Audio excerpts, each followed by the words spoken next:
గురు బ్రహ్మ ప్రేక్షకులకు నమస్కారం అండి. ఈ వీడియోలో ధనస్సు రాశిలో జన్మించిన వారికి 2024 సంవత్సరం మార్చ్ మాసంలో ఫలితాలు ఎలా ఉండబోతున్నాయి, ఉద్యోగస్తులకు, వ్యాపారం చేసేవారికి, ఏ వృత్తిలో స్థిరపడిన వారికైనా, విద్యార్థులకు, చదువుకుంటున్న వారికి, చదువు అయిపోయిన వారికి, విదేశీ ప్రయత్నాలు చేస్తున్న వారికి, వివాహితులకు, అవివాహితులకు ఎలా ఉండబోతుందో ఈ వీడియోలో నేను చాలా క్లియర్గా వివరిస్తానండి. శ్రీ దుర్గాదేవి జ్యోతిష్యాలయం. మీరు ఇప్పుడు వరకు ఎక్కడెక్కడో జ్యోతిష్యం చెప్పించుకుని నిరాశ చెంది ఉన్నారా? అయితే ఒక్కసారి ఈ గురువు గారికి ఫోన్ కాల్ చేసి చూడండి. ప్రేమ, పెళ్ళి, ఉద్యోగం, రాజకీయం, విదేశీ ప్రయాణం, ధనం నిలకడగా లేకపోవటం, భార్యాభర్తల మధ్య గొడవలు, ఆస్తి తగాదాలు, అప్పుల బాధలు, స్త్రీ పురుషుల ఎలాంటి గుప్త సమస్యలకైనా, ఎటువంటి సమస్యలకైనా ఒక్క రోజులోనే పరిష్కారం చూపుతారు.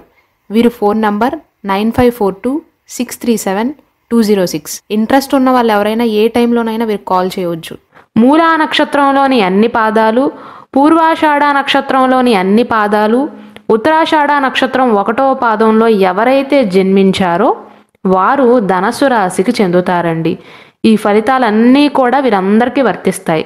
మీరు ఈ 3 నక్షత్రాలలో జన్మించి మీరు ఏ వయస్సు వారైనా సరే మీ అందరికీ కూడా ఈ ఫలితాలు అనేవి వర్తిస్తాయండి. ఇక అసలు విషయానికి వస్తే కేతు ఈ నెల మొత్తం కూడా 10వ ఇంట్లోనే ఉంటాడు. అలాగే ఈ మాసం ప్రారంభంలో 3వ ఇంట్లో బుధుడు, సూర్యుడు, అలాగే కుజుడితో పాటు శుక్రుడు 2వ ఇంట్లో ఉంటారు. ఈ గ్రహ స్థానాలను బట్టి చూసుకున్నట్లయితే ధనస్సు రాశిలో జన్మించి ఎవరైతే ఉద్యోగం చేస్తున్నారో అంటే ఉద్యోగస్తులు ఈ మాసంలో బాగా గుర్తుంచుకోవాల్సిన విషయం ఏంటంటే మీతో పాటు పనిచేసే సహ ఉద్యోగుల యొక్క సహాయ సహకారాలు మీకు చాలా ముఖ్యమండి. వారితో సంబంధం బలపరుచుకోవటానికి మాత్రమే ప్రయత్నించండి తప్ప చిన్న చిన్న విషయాలకు వారితో తగాదాలు పెట్టుకోవటం కానీ విడివిడిగా ఉండటం మాత్రం చేయవద్దండి. వారితో కలహాలు మీకు నష్టమే తప్ప లాభాన్ని మాత్రం ఇవ్వవు. అది అర్థం చేసుకుంటే మంచిది. ఈగోకి మాత్రం పోవద్దండి ఈ మాసంలో. ముఖ్యంగా ఉద్యోగస్తులు ఈ విషయాన్ని గుర్తుంచుకోవాలి. ఒకవేళ వారు తప్పు చేసినప్పటికీ కూడా సమయం సందర్భం చూసుకుని మాత్రమే వారికి అర్థమయ్యేలాగా తిప్పికొట్టండే తప్ప ఎవరో ఏదో వచ్చి మీకు చెప్పారనో లేదా వారి ప్రవర్తన కొంచెం తేడాగా ఉందనో ఎవరేమనుకుంటే నాకేంటి అని వైర్యాన్ని మాత్రం పెట్టుకోవద్దండి. మీ సహ ఉద్యోగులతో సంబంధం చాలా ముఖ్యం. దానివల్ల మీ పైన అందరికీ బ్యాడ్ ఇంప్రెషన్ వచ్చే అవకాశాలు ఉన్నాయి. అంటే నేను చెప్పదలుచుకున్నది ఏంటంటే ధనస్సు రాశిలో జన్మించి ఎవరైతే ఉద్యోగం చేస్తున్నారో వారి సహ ఉద్యోగులలో ఒకరి ప్రవర్తన వీరికి చికాకుని కలిగిస్తుంది. అది మీ పనిలో కూడా ఆటంకాన్ని కలిగిస్తుంది. కాబట్టి మీ సహ ఉద్యోగులు ఎలా ఉన్నా సరే సర్దుకుపోవటానికి ప్రయత్నించండి. ఒకవేళ సర్దుకుపోలేనప్పటికీ కూడా ఇప్పుడు వైర్యం పెట్టుకోవటం మంచిది కాదు అని దాని అర్థం అండి. సామరస్యపూర్వకంగా వ్యవహరిస్తే మంచి ఫలితం ఉంటుంది. అలాగే ధనస్సు రాశి వారికి ఈ నెల 2వ సగం చాలా అనుకూలంగా ఉంటుందండి. మీ సహ ఉద్యోగుల యొక్క మద్దతుతో మీ కార్యాలయంలో మీ టాలెంట్ని చూపించుకోగలుగుతారు. ఒకవేళ మీరు ఏదైనా వ్యాపారం చేస్తున్నారనుకోండి, ఉద్యోగం లేదా వ్యాపారం కనుక చేస్తున్నట్లయితే 2వ భాగం అనేది మీకు చాలా అనుకూలంగా ఉంటుంది. మొదటి భాగం కంటే కూడా చివరి 2 వారాలు అనుకూలంగా ఉంటాయి. కొంచెం సవాళ్ళు ఉన్నప్పటికీ కూడా రిస్క్ తీసుకోగలుగుతారు. మీ వ్యాపారాన్ని కొత్త దశలో ఎక్స్పాండ్ చేయడానికి ప్రయత్నిస్తారు. వ్యాపార భాగస్వాములతో భాగస్వామ్యం కూడా అనుకూలంగానే ఉంటుంది. ఈ మార్చ్ మాసం ప్రారంభంలో కొన్ని అనవసరమైన సమస్యలు ఎదురైనా సరే మీ మనసు మాత్రం స్థిరంగానే ఉంటుందండి. నేను ఇంతకుముందు చెప్పినట్లుగా ధనస్సు రాశి వారికి 2వ సగభాగంలో సవాళ్ళు ఉన్నప్పటికీ కూడా చాలా ధైర్యంగా ఉంటారు, రిస్క్ తీసుకుంటారు, అన్నిటినీ సమర్థవంతంగా పూర్తి చేయగలుగుతారు. ఎన్ని ఎదురొచ్చినా సరే ధీటుగా ఎదిరిస్తారు. వ్యాపారంలో అయితే అధిక లాభాలైతే సూచిస్తున్నాయండి. ఆదాయానికైతే ధనస్సు రాశి వారికి ఈ మాసంలో లోటు ఉండదనే చెప్పాలి. అయితే ఎవ్వరితోనూ కూడా గొడవలు పెట్టుకోవద్దండి. మీరు ఉద్యోగస్తులైనా వ్యాపారులైనా సరే, మీరు ఏ వృత్తి వ్యాపార ఉద్యోగాలలో స్థిరపడినప్పటికీ కూడా మీ సహ ఉద్యోగులతో కానీ లేదా మీ తోటి పని చేసేవారితో ఎవరితో కూడా వైర్యం పెట్టుకోవటం మీకు అస్సలు మంచిది కాదు. కెరీర్ దెబ్బతింటుంది. ఇక ఆర్థిక కోణం నుండి చూసుకున్నట్లయితే అంటే ఫైనాన్షియల్ పరంగా ఈ మార్చ్ మాసం ధనుస్సు రాశి వారికి చాలా ముఖ్యమైనదిగా చెప్పాలి. ఎందుకు అంటే ఈ మాసం ప్రారంభంలో శుక్రుడు కుజుడు ఈ 2 గ్రహాలు కూడా ద్వితీయ స్థానంలో ఉంటాయి. కాబట్టి ధన సంపాదనకు మీకు చాలా అనుకూలమైనటువంటి అవకాశాలు ఉంటాయి.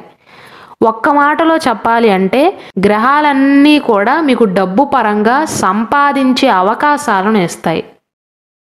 ఆస్తి కొనుగోలు చేసే అవకాశాలు కూడా ఫలిస్తాయనే చెప్పాలి.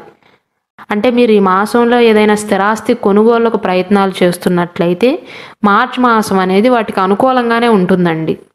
కొత్త వ్యాపారాన్ని కూడా పెట్టుకోవచ్చు. 4వ ఇంట్లో రాహువు 10వ ఇంట్లో కేతు ఉండటం వల్ల ఏదైనా ఆస్తిలో పెట్టుబడి పెట్టే ముందు న్యాయపరమైన చిక్కులను కూడా పరిగణలోకి తీసుకోండి. అంటే చేతిలో డబ్బులు ఉన్నాయి కదా అని వెంటనే పెట్టుబడి పెట్టేయకుండా న్యాయపరంగా కూడా ఆలోచించండి, లీగల్గా కూడా ఆలోచించండి. అన్నీ ఆలోచించే ముందడుగు వేయటం మంచిది. అంటే నేను చెప్పదలుచుకున్నది ఈ మార్చి మాసంలో పెట్టుబడులు పెట్టడానికి బాగానే ఉంది. కాకపోతే రాహుకేతువుల యొక్క స్థానాలను బట్టి చూస్తే పెట్టుబడుల విషయంలో తొందరపాటు నిర్ణయాలను తీసుకునే అవకాశాలు ఉన్నాయి. కాబట్టి కొంచెం ఆలోచించి ముందుకు వెళ్తే ఇంకా మంచిది అని చెప్తున్నాను. అలాగే బృహస్పతి యొక్క ఉనికి కూడా మీకు ఆదాయాన్ని పెంచుతుంది. ఈ మాసంలో ఆర్థిక పరమైన సమస్యలన్నీ కూడా తగ్గుతాయండి. ఈ మాసంలో మీరు ఎటువంటి వృత్తి వ్యాపారాలలో స్థిరపడినప్పటికీ కూడా ధనస్సు రాశిలో కనుక మీరు జన్మించినట్లయితే మీరు వ్యాపారులైనా ఉద్యోగస్తులైనా కాంట్రాక్టర్లైనా ఎవరైనా సరే ఆర్థిక పరంగా లాభాలనే చూస్తారు. మీ పని కూడా మెరుగుపడుతుంది. ఇక అన్నిటికంటే ముఖ్యమైనటువంటి ఆరోగ్య విషయానికి వస్తే మెరుగైన ఆరోగ్యాన్ని పొందగలుగుతారు అని చెప్పవచ్చండి. ధనుస్సు రాశి వారికి ఈ మాసంలో శక్తి పెరుగుతుంది, రోగనిరోధక శక్తి పెరుగుతుంది. కేవలం ఫిజికల్ స్టామినా మాత్రమే కాదండి, శారీరకంగా మాత్రమే కాకుండా మానసికంగా కూడా బలం పెరుగుతుంది అని చెప్పాలి. ఎన్ని సవాళ్ళు వచ్చినా సరే వెంటనే ఎదుర్కోగలుగుతారు. మానసికంగా శారీరకంగా కూడా దృఢంగా ఉంటారు. అయితే ధనుస్సు రాశి వారికి చిన్న చిన్న అనారోగ్య సమస్యలు సూచిస్తున్నాయండి. అవి పెద్దగా అనారోగ్య సమస్యలు కావు, కానీ భుజం నొప్పితో కానీ పంటి నొప్పితో బాధపడతారు. కేవలం ఈ 2 ఇబ్బందులు మాత్రమే సూచిస్తున్నాయి. కాబట్టి మీ శరీరానికి సరిపోయే మంచి పోషకాహారాన్ని ఇవ్వండి. ఆరోగ్యపరంగా అయితే ధనుస్సు రాశి వారికి ఇబ్బందులు ఉండవండి. దీర్ఘకాలిక అనారోగ్య సమస్యలతో బాధపడుతున్న వారికి కూడా చాలా వరకు ఉపశమనం లభిస్తుంది. ఇక కుటుంబ పరంగా చూసుకున్నట్లయితే కుటుంబ జీవితంలో మార్చి నెల కొంచెం సవాలుగా ఉంటుందండి. ఎందుకంటే గొడవలు అవుతాయని నేను చెప్పట్లేదు, ఎక్కువగా బిజీగా ఉంటారు. దానివల్ల కుటుంబానికి తక్కువ సమయాన్ని కేటాయిస్తారు, ఎక్కువగా మాట్లాడలేకపోతారు, ఎక్కువ సమయాన్ని కేటాయించలేకపోతారు.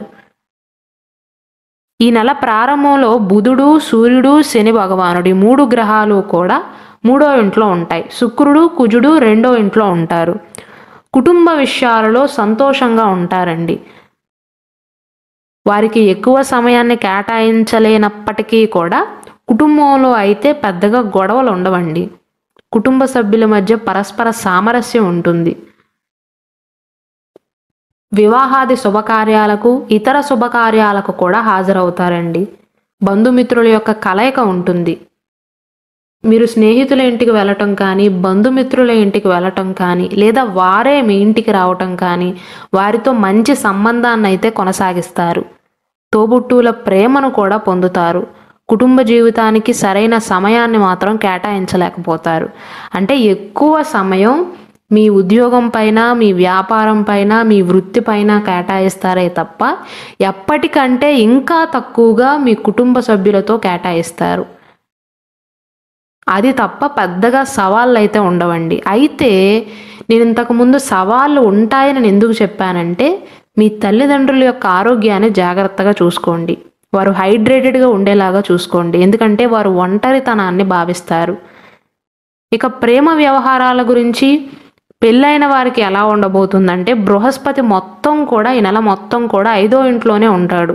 మీ ప్రేమను పెంచుతాడు. కాబట్టి ఈ నెల ప్రారంభంలో శుక్రుడితో పాటుగా ప్రేమ గ్రహమైనటువంటి శుక్ర భగవానుడితో పాటుగా అంగారకుడి యొక్క ప్రభావం మిమ్మల్ని శృంగారభరితంగా చేస్తుంది. కేవలం ప్రేమికులకు మాత్రమే ఇది వర్తించదు. పెళ్ళైన వివాహితులకు కూడా శృంగార సంబంధిత విషయాలలో చాలా అనుకూలమైనటువంటి కాలంగా చెప్పవచ్చు. అలాగే పెళ్లి కాని వారికి ప్రత్యేక వ్యక్తితో సాన్నిహిత్యం ఏర్పడుతుంది. టీనేజ్లో ఉన్నవారు మాత్రం కొంచెం జాగ్రత్తలు తీసుకోవాలి. ప్రేమ విషయంలో ఆలోచించి ముందుకు సాగటం మంచిది. ఈ మార్చి మాసం ప్రారంభంలో వివాహ జీవితంలో గతం నుండి ఏవైనా సమస్యలు ఉన్నట్లయితే, అంటే మీ మ్యారేజ్ లైఫ్లో గతం నుండి ఏమైనా వైర్యాలు ఉన్నా, ఏమైనా సమస్యలు ఉన్నట్లయితే ఈ మాసంలో ఆ సమస్యను పరిష్కరిద్దామని ప్రయత్నాలు కనుక చేసినట్లయితే మీకు అనుకూల ఫలితాలే ఉంటాయండి.